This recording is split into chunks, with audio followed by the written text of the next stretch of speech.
BJP, SDPI ഉൾപ്പെടെയുള്ള മുന്നണികളുമായിട്ടായിരുന്നു CPM ഇവിടെ മാന്തവത്തിൽ ചെയ്യുന്നത്. അതെല്ലാം ജനങ്ങളുടെ തട്ടിമാറ്റി അത്യുജ്വലമായ വിജയമാണ്. എല്ലാ സ്ഥലങ്ങളിലും വലിയ കുതിപ്പ്. മുനിസിപ്പാലിറ്റിയിൽ ഉൾപ്പെടെ നമുക്ക് പല സീറ്റുകളും അവരുടെ സീറ്റ് പിടിച്ചെടുക്കാൻ സാധിക്കുന്ന ഒരു സാഹചര്യം ഉണ്ടായി. വലിയ മുന്നേറ്റം.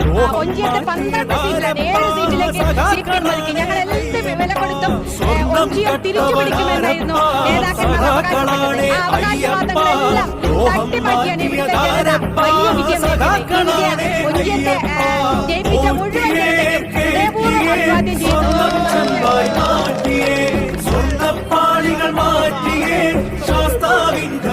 ഉജ്ജ്വലമായിട്ട് പലയിടങ്ങളിലും തിരിച്ചു വരുന്ന കാഴ്ചയാണ് കാണാൻ കഴിഞ്ഞത്. അതിവിടെ മാത്രമല്ല, കുന്നംകുളം, മണിയൂര്, തൃശ്ശൂര്, പാലക്കാട് ഉൾപ്പെടെയുള്ള സ്ഥലങ്ങളിൽ ഞങ്ങൾക്ക് മുന്നേറ്റം ഉണ്ടാക്കിയെടുക്കാൻ സാധിച്ചു. UDF, RMPയും ഒന്നിച്ചാണ് പല സ്ഥലങ്ങളിൽ മത്സരിച്ചത്. വലിയ മുന്നേറ്റം. കുന്നംകുളം മുനിസിപ്പാലിറ്റി ഒഴിച്ച് ബാക്കി എല്ലാ സ്ഥലത്തും ഞങ്ങൾ ഒരുമിച്ചാണ് മത്സരിച്ചത്. കുന്നംകുളം മുനിസിപ്പാലിറ്റിയിൽ തനിച്ചാണ് മത്സരിച്ചത്.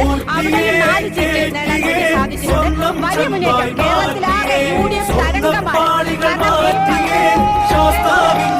തദ്ദേശ തെരഞ്ഞെടുപ്പ് എന്ന് പറഞ്ഞ LDFന് മേൽക്കൈയാണ് എല്ലായ്പ്പോഴും ഉണ്ടായിരുന്നത്.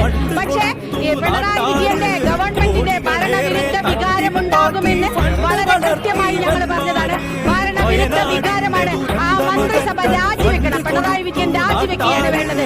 ആ തരത്തിലേക്ക് മുന്നേറ്റമാണ് ഇവിടെ സംസ്ഥാനത്താകെ UDFനുള്ളത്. കോർപ്പറേഷൻ, മുനിസിപ്പാലിറ്റികളൊക്കെ വലിയ തോതിൽ മുന്നേറ്റം ഉണ്ടാക്കിയത്. പഞ്ചായത്തുകൾ അസാധാരണമാണ്. പഞ്ചായത്തുകൾ ഏത് കാലത്തും പഞ്ചായത്ത് LDF ഭരിക്കുന്ന സമയത്തും പഞ്ചായത്ത് LDFന് തന്നെയായിരുന്നു. തത്തല പ്രദേശ പഞ്ചായത്തുകൾ. പക്ഷേ ഈ പ്രാവശ്യം പഞ്ചായത്തിൽ വലിയ മുന്നേറ്റം UDFനുണ്ടാക്കാൻ കഴിഞ്ഞു എന്നത് ശക്തമായ ഭരണവിരുദ്ധ വികാരമാണ് സംസ്ഥാനത്താകെ അലയടിച്ചുകൊണ്ടിരിക്കുന്നത്.